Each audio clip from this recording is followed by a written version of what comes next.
Tik tak, tik tak, viską mes skaičiuojam. Sekundės, minutės ar valandas, rodikliam pamatuojam.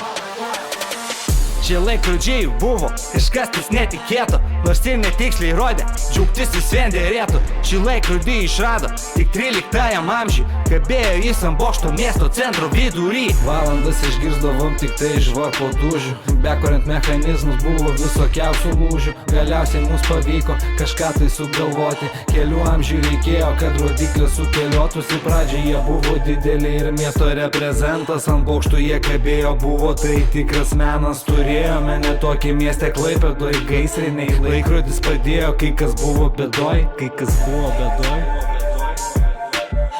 Tik tak, tik tak, viską mes skaičiuojam. Sekundės, minutės ar valandas, rodikliam pamatuojam. Rotušės ir bokštai visi buvo papuošti, nors ne iš karto buvo tikslų, tam juk reikia pasiruošti. 15 amžiuje buvo pirma rodiklė, jis sukosi aplinkui ir tai buvo viena taisyklė.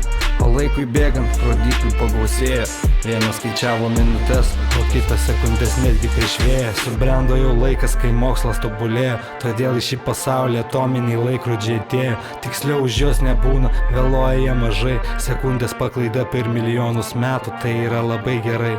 20 amžiuje visą tai vyko ir iki pat dabar jie nei skubėjo, nei atsiliko. Ir jaunuoliai savo laikrodį tu pažiūrėk, jei pamokas vėluoji, tai paskubėk.